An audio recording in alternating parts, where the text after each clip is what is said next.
Tak reti ke benda dalam bab akhirat. Mereka hanya pandai dalam bidang dunia sahaja. Hak cari makan ke darah. Mereka itu daripada agama dan akhirat ghafilun, tak tahu benda. Aksara ni majoriti maknanya. Bukan kata tak ada. Majoriti umat manusia duduk kerja kepada cari dunia semata-mata. Wahum anil akhiratihum ghafilun, mereka lupa tentang akhirat. Sama ada ingatan kepada akhirat, ilmu tentang akhirat, ibadat bekal akhirat, bakal lupa habis. Nah, itu yang sebenarnya. Dan kita pun tak rasa apa-apa. Tak pandai baca Quran, tak ada hal sikit.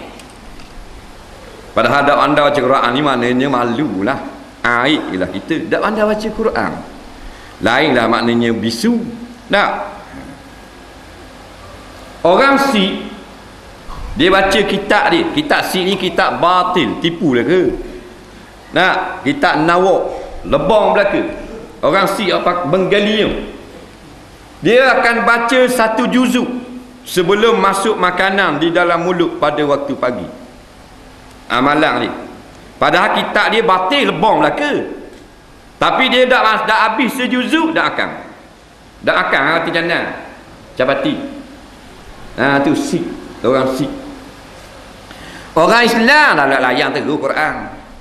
Cari makan anda. Pupiano tak kata ni lepak tak pula segala. Lekung bah tahu kek bau. Nak sama-sama nak cari makan belaka. Dalam otak piti-piti kong lekung bah suti. Nah, cari sekong 80 nu sekong 200 lekung bah tahu kek bau. Nah. Tu duduk bubiang tu sibuk kali ngelori ngebah ngekereta motosikal. Ingat dalam otak dia nak pergi ngaji kitab ke ni? Dalam otak dia tu nak pergi ngaji tafsir, hang ni nak pergi ngaji tajwid, hang ni nak betul akidah. Dah. Cari makan. Turun kelak balik kelak, turun kelak balik kelak. Gitu lah. Dia tak ada hal, kita duk hari dengar dia tak ada hal ni. Tak ada hal sikit. Pasal apa? Tak ada kepercayaan. Kepercayaan tu tak ada. Bila kepercayaan tak ada, takwa ada. Dia nak mari takut kata tu percaya dulu. Kalau ada percaya ada tu situ lalu. Tapi kalau orang percaya memang ada tu dah lalu dia panggil takwa. Takwa ke tu. Dia kena percaya dulu.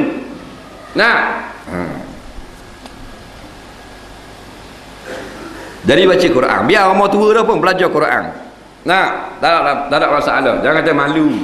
Malu tu syaitan. Dia kata mu sagiar malu, mu tua dah. Mu 70 dah ngaji dia lagi tak ada bolehnya. Saya ikut dia belajar. Quran kan? Quran ni dia mari semula pada hari kiamat, dia kenal kita. Kalau kita tidak mensia-siakan dia, kita baca dia, dia kenal kita. Dia beri pertolongan pada kita. Quran boleh tolong, Quran boleh beri syafaat. Ja'a yaumil qiyamati syafi'an li ashabihi.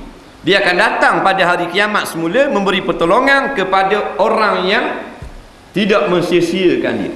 Quran hari kiamat, laki kita, bini kita tak layan kita. Hari kiamat Quran tolong kita kalau kita baca, kalau kita amal. Hak tolongan dunia ni memang orang cari mana pagi petang, tengah malam orang minta tolong. Tengah malam pergi mau jaga kek. Nak minta tolong. Dan orang kata tak ada arah.